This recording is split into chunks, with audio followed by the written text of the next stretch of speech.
Hi friends, എല്ലാവർക്കും ഹന്നാസ് റെസിപ്പീസിലേക്ക് സ്വാഗതം. ഞാനിന്ന് അരിപ്പത്തിരിയുടെ വീഡിയോ ആണ് ചെയ്യുന്നത്. ഇത് നൈസായിട്ടുള്ള പത്തിരിയാണ്. ഈ പത്തിരിയെക്കുറിച്ച് സാധാരണയായിട്ട് പറയും, ഉണ്ടാക്കാൻ അറിയാവുന്നവർക്ക് നല്ല എളുപ്പമാണ് ഇത് ഉണ്ടാക്കാൻ, പക്ഷേ അല്ലാത്തവർക്കാണെങ്കിൽ കുറച്ച് ബുദ്ധിമുട്ടായിരിക്കും. ഏതായാലും ഞാനിന്ന് എനിക്കറിയാവുന്ന കുറച്ച് ടിപ്സുകൾ ഇവിടെ ഷെയർ ചെയ്യാം. എനിക്കും ആദ്യമൊക്കെ വളരെ ബുദ്ധിമുട്ടായിരുന്നു ഇത് ഉണ്ടാക്കാൻ, പക്ഷേ കുറേ തവണ നമ്മൾ ഉണ്ടാക്കി വരുമ്പോഴത്തേക്കും നമുക്കത് എളുപ്പമായിട്ട് മാറും. ഈ അരിപ്പത്തിരി ഉണ്ടാക്കാൻ വേണ്ടി ഞാനിവിടെ 3 കപ്പ് വെള്ളമാണ് എടുത്ത് വെച്ചിരിക്കുന്നത്. ഇത് നല്ലതുപോലെ ഒന്ന് തിളച്ച് വരണം. 1 കപ്പ് അരിപ്പൊടിക്ക് 1.5 കപ്പ് വെള്ളം എന്ന കണക്കിലാണ് ഞാൻ എടുത്തിരിക്കുന്നത്. അതാണ് 2 കപ്പ് അരിപ്പൊടിക്ക് 3 കപ്പ് വെള്ളം എടുത്തിരിക്കുന്നത്. നമ്മുടെ കയ്യിലുള്ള അരിപ്പൊടിക്കനുസരിച്ച് ഈ വെള്ളത്തിൻ്റെ അളവ് അല്പം കൂടുകയോ കുറയുകയോ ഒക്കെ ചെയ്യാം. അത് നമുക്ക് ഓരോരുത്തർക്കും അറിയാമല്ലോ, നമ്മുടെ കയ്യിലിരിക്കുന്ന അരിപ്പൊടിക്ക് എന്തുമാത്രം വെള്ളം ആവശ്യമാണെന്ന്. ആദ്യമായിട്ടൊക്കെ ഉണ്ടാക്കുന്നവർ എപ്പോഴും 1 ഗ്ലാസ് പൊടിക്കൊക്കെ ഉണ്ടാക്കുന്നതായിരിക്കും നല്ലത്. ഇതിലോട്ട് ഇനി ആവശ്യത്തിന് ഉപ്പ് ചേർത്ത് കൊടുക്കാം. പിന്നെ ഇതിലോട്ട് ഞാനൊരു 1 ടീസ്പൂൺ വെളിച്ചെണ്ണയും കൊണ്ട് ഒഴിക്കുന്നുണ്ട്. അപ്പോഴത്തേക്കും നമ്മളത് കുഴച്ചെടുക്കുമ്പോൾ അങ്ങനെ കയ്യിലൊക്കെ അധികം ഒട്ടിപ്പിടിക്കാതിരിക്കും. എപ്പോഴും അരിപ്പത്തിരി ഉണ്ടാക്കാൻ വേണ്ടി വളരെ നൈസായിട്ടുള്ള പൊടിയാണ് നമുക്ക് വേണ്ടത്. ഞാനിവിടെ 2 കപ്പ് നല്ല വറുത്ത നൈസായിട്ടുള്ള അരിപ്പൊടിയാണ് എടുത്തിരിക്കുന്നത്. വെള്ളം ഇപ്പോൾ നല്ലതുപോലെ തിളച്ച് വന്നിട്ടുണ്ടല്ലോ. ഇനി തീ നല്ലതുപോലെ ഒന്ന് കുറച്ചിട്ട് അതിലോട്ട് പൊടി ഇട്ട് കൊടുക്കാം. പൊടി ഇട്ടതിന് ശേഷം നല്ലതുപോലെ നമുക്കൊന്ന് ഇളക്കി അത് വാട്ടിയെടുക്കണം. പൊടി വാട്ടുമ്പോൾ എപ്പോഴും ശ്രദ്ധിക്കണം, നല്ലതുപോലെ അത് വാട്ടിയെടുത്താൽ മാത്രമേ നമ്മുടെ അരിപ്പത്തിരി ശരിയാകത്തുള്ളൂ. ഒട്ടും കട്ടയൊന്നും ഇല്ലാത്ത പൊടി വേണം നമ്മൾ പത്തിരി ഉണ്ടാക്കാൻ വേണ്ടി എടുക്കാൻ. കട്ടയൊക്കെ ഉണ്ടെങ്കിൽ നമ്മളത് പരത്തുമ്പോൾ അത് ശരിയാകത്തുമില്ല. പിന്നെ നമുക്ക് ഒറ്റ കൊമളയായിട്ടൊന്നും അത് പൊള്ളി വരത്തുമില്ല. ഇപ്പം ഞാനിത് നല്ലതുപോലെ ഇവിടെ വാട്ടിയെടുത്ത് വെച്ചിട്ടുണ്ട്. ഇനി ഞാനിതൊരു 10-15 മിനിറ്റ് നേരത്തേക്ക് ഇതൊന്ന് അടച്ച് വെക്കണം. അങ്ങനെ ചെയ്യുമ്പോൾ ആ പൊടിയൊക്കെ നല്ലതുപോലെ ഒന്ന് വെന്ത് കിട്ടും. കട്ടയൊക്കെയുള്ള അരിപ്പൊടിയാണെങ്കിൽ എപ്പോഴും നല്ലതുപോലെ ഒന്ന് അരിച്ചിട്ട് മാത്രമേ ഉള്ളൂ നമ്മൾ പത്തിരി ഉണ്ടാക്കാൻ വേണ്ടി എടുക്കാവുള്ളൂ.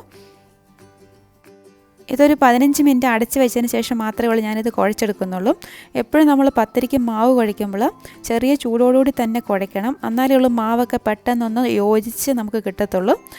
തണുത്ത് പോയി കഴിഞ്ഞാൽ പിന്നെ പത്തിരി കുഴച്ചാലും ശരിയാകത്തില്ല. പിന്നെ അത് നമുക്കങ്ങനെ പത്തിരി നന്നായിട്ട് വരത്തുമില്ല.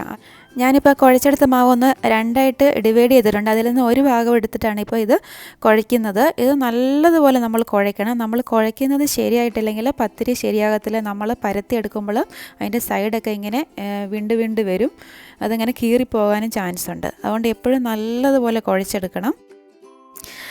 പത്തിരി എപ്പോഴും ഉണ്ടാക്കുന്നവർ ഈ വീഡിയോ കാണേണ്ട ആവശ്യമില്ല. അവർക്ക് നല്ല എളുപ്പം തന്നെയാണ് ഉണ്ടാക്കാൻ. ഇതിപ്പോൾ ഒട്ടും അറിയാൻ മേലാത്തവർക്ക് വേണ്ടിയാണ് ഞാൻ ഇച്ചിരി എക്സ്പ്ലെയിൻ ചെയ്ത് പറയുന്നത്. പിന്നെ എപ്പോഴും നമ്മൾ മാവ് ഇപ്പോൾ ഒരു 2 ഗ്ലാസ്സിനൊക്കെ ഉണ്ടാക്കുവാണെങ്കിൽ മൊത്തത്തിൽ ആദ്യം തന്നെ ഇങ്ങനെ ഉരുട്ടി വെക്കുവാണെങ്കിൽ നമ്മളത് ആദ്യത്തെ കുറേ പരത്തി വരുമ്പോഴത്തേക്ക് അവസാനമൊക്കെ ആകുമ്പോഴത്തേക്ക് അവസാനത്തെ ബോളൊക്കെ എടുത്ത് പരത്തുമ്പോഴത്തേക്ക് അതിങ്ങനെ മാവിരുന്ന് ഉറച്ചിട്ട് അത് മാവ് അങ്ങനെ തണുത്ത് പോകും. അപ്പോഴത്തേക്ക് നമ്മൾ പരത്തുമ്പോൾ അത് ശരിയായിട്ട് വരത്തില്ല. അതുകൊണ്ട് മൊത്തത്തിൽ അങ്ങനെ ബോളുകളായിട്ട് ഉരുട്ടി വെക്കാതെ ഇങ്ങനെ ഒരു 2 സെക്ഷനായിട്ട് നമ്മൾ മാറ്റിയിട്ട് ആദ്യത്തെ സെക്ഷൻ കഴിഞ്ഞ് പരത്തി കഴിഞ്ഞിട്ട് രണ്ടാമത്തെ സെക്ഷൻ ഒന്നും കൂടെ നല്ലതുപോലെ കുഴച്ചിട്ട് അത് വീണ്ടും ബോളുകളാക്കി ഉരുട്ടി പരത്തിയെടുക്കുകയാണെങ്കിൽ അങ്ങനെ നമ്മുടെ പത്തിരി ഒന്നും അവസാനമാകുമ്പോഴത്തേക്ക് അതങ്ങനെ പരത്തുമ്പം വിണ്ട് കീറി വരത്തില്ല. പത്തിരിയൊക്കെ എപ്പോഴും നമ്മൾ കൂടുതൽ അളവിലാണ് ഉണ്ടാക്കാറ്. അപ്പം നമുക്കിതുപോലെ പ്രസ് പാൻ ഉണ്ടെങ്കിൽ അതിൽ പ്രസ് ചെയ്തിട്ട് എടുക്കുകയാണെങ്കിൽ എളുപ്പമായിരിക്കും. പിന്നെ പരത്തിയെടുക്കാനും എളുപ്പമാണ്. പിന്നെ നമ്മൾ പത്തിരി ഉണ്ടാക്കുമ്പോൾ ഇങ്ങനെ പ്രസ് പാനിൽ പ്രസ് ചെയ്യുമ്പോഴായാലും അത് കഴിഞ്ഞ് പരത്തിയെടുക്കുമ്പോഴാണെങ്കിലും ഒരുപാട് തവണയൊന്നും അരിപ്പൊടിയിൽ മുക്കിയെടുക്കരുത്. ഒത്തിരി അരിപ്പൊടി ഇട്ടൊന്നും നമ്മൾ സാധാരണ പത്തിരി പരത്തിയെടുക്കാറില്ല. അങ്ങനെ ഒത്തിരി അരിപ്പൊടി ഇട്ടൊക്കെ പരത്തിയാൽ പിന്നീട് നമ്മളത് ചുട്ടെടുക്കുമ്പോഴൊക്കെ അരിപ്പൊടിയൊക്കെ ഇങ്ങനെ കരിഞ്ഞു പിടിക്കും. ഇനി നമുക്ക് ഈ പത്തിരി ഒന്ന് പരത്തിയെടുക്കണം. പത്തിരി പരത്താൻ എപ്പോഴും തടി കൊണ്ടുള്ള ഈ കുഴലിനെക്കാട്ടിയും എപ്പോഴും നല്ലത് ഇതുപോലെ പ്ലാസ്റ്റിക് കൊണ്ടുള്ള കുഴലായിരിക്കും. ഇതിപ്പോൾ ഒരു PVC പൈപ്പാണ് ഞാൻ എടുത്തിരിക്കുന്നത്. അതാണ് എപ്പോഴും നൈസായിട്ട് അരിപ്പത്തിരി പരത്താൻ ഏറ്റവും നല്ലത്.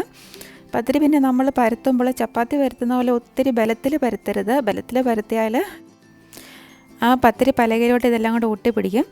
നടുക്കുന്ന് ഒരു സൈഡിലോട്ട് വളരെ സോഫ്റ്റായിട്ട് വേണം പത്തിരി എപ്പോഴും പരത്താൻ. ആദ്യമൊക്കെ കുറച്ച് ബുദ്ധിമുട്ടായിരിക്കും, എന്നാലും നമ്മളത് ഇടയ്ക്കിടയ്ക്ക് ഉണ്ടാക്കുമ്പോൾ നമുക്ക് നല്ല എളുപ്പമായിട്ട് മാറും. പിന്നെ പത്തിരിയുടെ സൈഡൊന്നും അത്ര പെർഫെക്റ്റായിട്ട് വന്നിട്ടില്ലെങ്കിൽ നമുക്ക് വേണമെങ്കിൽ ഇതുപോലെ ഒരു അടപ്പ് കൊണ്ട് വല്ലാതെ ഇങ്ങനെ കട്ട് ചെയ്ത് വേണമെങ്കിൽ എടുക്കാം. ഞാൻ സാധാരണ കട്ട് ചെയ്യാറില്ല, അതുകൊണ്ട് ഞാനിപ്പോൾ കട്ട് ചെയ്യുന്നില്ല. പിന്നെ ഞാൻ കാണിച്ചതേ ഉള്ളൂ. അങ്ങനെ ആകുമ്പോൾ നമുക്ക് കറക്റ്റ് നല്ല ഒരു സർക്കിൾ പോലെ കിട്ടും. ഇതിപ്പോൾ ഞാൻ ഒരെണ്ണം പരത്തി എടുത്തിട്ടുണ്ട്. അതുപോലെ ബാക്കിയുള്ളതും കൂടെ ഒന്ന് പരത്തിയെടുക്കാം. ഈ 2 ഗ്ലാസ് അരിപ്പൊടി കൊണ്ട് നമുക്ക് ഏകദേശം ഒരു 24-25 പത്തിരി വരെ ഉണ്ടാക്കിയെടുക്കാൻ പറ്റും, ഈ വലിപ്പത്തിലുള്ളത്. പിന്നെ നമ്മൾ ഉണ്ടാക്കുന്ന ബോളിനനുസരിച്ചിരിക്കും പത്തിരിയുടെ എണ്ണവും. ചെറിയ ബോളുകളാണെങ്കിൽ നമുക്ക് കൂടുതൽ പത്തിരി ഉണ്ടാക്കാം, വലുതാണെങ്കിൽ കുറച്ചും കൂടെ അതിൻ്റെ എണ്ണം കുറയും. പിന്നെ പത്തിരിയൊക്കെ നമ്മൾ രാവിലെ പരത്തി വെക്കുകയാണെങ്കിൽ നമ്മളതൊരു എയർ ടൈറ്റ് ആയിട്ടുള്ളൊരു പാത്രത്തിൽ അടച്ച് ഫ്രിഡ്ജിൽ വെക്കുകയാണെങ്കിൽ നമുക്കത് വൈകുന്നേരം ചുട്ടെടുത്താലും മതി, നേരെ യാതൊരു കുഴപ്പവും വരത്തില്ല. പക്ഷേ അധിക ദിവസമൊന്നും ഇരിക്കത്തില്ല. അങ്ങനെ വരുമ്പോഴത്തേക്ക് പത്തിരിയെല്ലാം ഉണങ്ങി അത് വിണ്ട് കീറിപ്പോവും. ഇപ്പം ഞാൻ പത്തിരിയെല്ലാം നല്ലതുപോലെ പരത്തി എടുത്ത് വെച്ചിട്ടുണ്ട്. പിന്നെ ഫ്രിഡ്ജിൽ വെക്കുമ്പോൾ എപ്പോഴും അതിൻ്റെ മുകളിൽ എന്തെങ്കിലും ഒരു പേപ്പറോ ഒരു ടിഷ്യൂ എല്ലാം വെക്കണം, അല്ലെങ്കിൽ മുകളിലത്തെ പത്തിരിയൊക്കെ നനഞ്ഞു പോകാൻ ചാൻസ് ഉണ്ട്. അതിൽ നിന്ന് ഇങ്ങനെ അല്പം വെള്ളം വരും, അതുകൊണ്ടാണ് നനഞ്ഞു പോകുമെന്ന് പറയുന്നത്. ഇതിപ്പോൾ പാൻ നല്ലതുപോലെ ചൂടായിട്ടുണ്ട്. ഇനി ഓരോ പത്തിരിയായിട്ട് ഇട്ടിട്ട് നമുക്കൊന്ന് ചുട്ടെടുക്കാം. സാധാരണ പത്തിരിയൊക്കെ ഒന്നെങ്കിൽ വലിയ പത്തിരി ചുടുന്ന ഇതുണ്ട്, പാത്രത്തിലായിരിക്കും ചുടുന്നത്, അല്ലെങ്കിൽ 2 പാൻ ഒരേ സമയത്ത് വെച്ച് ചുടുന്നതായിരിക്കും നമുക്ക് കൂടുതൽ എളുപ്പം. നമ്മളിതൊക്കെ കുറച്ച് കൂടുതൽ ഉണ്ടാക്കുമല്ലോ. ഇതിപ്പം നമ്മൾ ഇട്ട് കഴിഞ്ഞൊരു 3-4 മിനിറ്റ് കഴിയുമ്പോഴത്തേക്ക് പത്തിരി അല്പം ഒരു ബലം പോലെ വെക്കും. ഇതിപ്പോൾ നമുക്ക് കാണാം, അത് സൂക്ഷിച്ച് നോക്കുമ്പോൾ കാണാം ചെറിയ ചെറിയ ഒരു ബബിൾസ് പോലെ വരും. പിന്നെ അതുപോലെ തന്നെ അതിൻ്റെ സൈഡിൽ കൂടി ഇങ്ങനെ ചെറുതായിട്ട് ആവി വരും. ആ ഒരു സമയമാകുമ്പോഴത്തേക്ക് നമുക്കൊന്ന് മറിച്ചിട്ട് കൊടുക്കണം.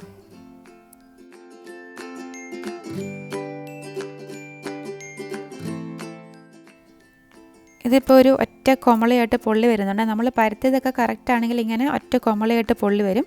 പത്തിരി ശരിക്കും ഇങ്ങനെ പൊള്ളി തന്നെ വരണം, എന്നാലേ ഉള്ളൂ അത് നല്ലപോലെ വെന്ത് കിട്ടത്തുള്ളൂ. ഇതിപ്പോൾ ഞാൻ പാത്രത്തിൽ നിന്ന് എടുക്കുകയാണ്. ഇതിപ്പം ഒറ്റ കൊമളയായിട്ട് തന്നെ എനിക്ക് കിട്ടി. പിന്നെ നമ്മൾ ചുടുന്ന പത്തിരിയിൽ ഒരുപാട് അരിപ്പൊടി ഉണ്ടെങ്കിൽ നമ്മൾ ഓരോ തവണ ചുടുമ്പോഴും ഒരു തുണിയോ അല്ലെങ്കിൽ ടിഷ്യൂ പേപ്പറോ കൊണ്ട് ആ പാത്രം ഒന്ന് നല്ലതുപോലെ തുടച്ചു കൊടുക്കണം, അല്ലെങ്കിൽ അരിപ്പൊടി അവിടെ ഇരുന്ന് അത് കരിഞ്ഞു പിടിക്കും. ഞാനിപ്പം ചുട്ട് കഴിഞ്ഞപ്പോഴത്തേക്ക് അധികം അരിപ്പൊടിയൊന്നും അതിലില്ല, അതുകൊണ്ടാണ് ഞാൻ തുടയ്ക്കാഞ്ഞത്. അങ്ങനെ അരിപ്പൊടി ഉണ്ടെങ്കിൽ തീർച്ചയായിട്ടും അത് തുടച്ചു കൊടുക്കണം. ഇതിപ്പം ആയിട്ടുണ്ട്. ഇത് ഇനി ഒന്ന് മറിച്ചിട്ട് കൊടുക്കാം. പിന്നെ പത്തിരിയൊക്കെ ഒരിക്കലും ചുട്ട ഉടനെ കാസറോളിലൊക്കെ വെച്ച് അടച്ച് വെക്കരുത്. അങ്ങനെ ചെയ്യുമ്പോഴാണെങ്കിൽ അതിൽ നിന്നുള്ള ആവി കൊണ്ട് അതെല്ലാം കൂടെ പൊടിഞ്ഞു പോകാൻ ചാൻസ് ഉണ്ട്. അതുകൊണ്ട് പത്തിരിയുടെ ചൂടൊന്ന് മാറിയതിന് ശേഷം മാത്രമേ ഉള്ളൂ അത് പാത്രത്തിലിട്ട് അടച്ച് വെക്കാവുള്ളൂ. ഇതുപോലെ തന്നെ ബാക്കിയുള്ള എല്ലാ പത്തിരികളും നമുക്ക് ചുട്ടെടുക്കണം. പത്തിരി ഉണ്ടാക്കിയിട്ട് ഇതുവരെ ശരിയാകാത്തവർക്ക് ഇതിൽ പറഞ്ഞ ചില ചെറിയ ടിപ്സുകളൊക്കെ ഉപകാരപ്പെടുമെന്ന് വിചാരിക്കുന്നു. ഇതിൻ്റെ വീഡിയോ നിങ്ങൾക്ക് ഇഷ്ടമായി ലൈക്ക് ചെയ്യാനും കമൻറ്റ് ചെയ്യാനും ഷെയർ ചെയ്യാനും മറക്കരുത്. വീണ്ടും നല്ലൊരു റെസിപ്പിയുമായി കാണാം. Thank you for watching Hannah's recipes.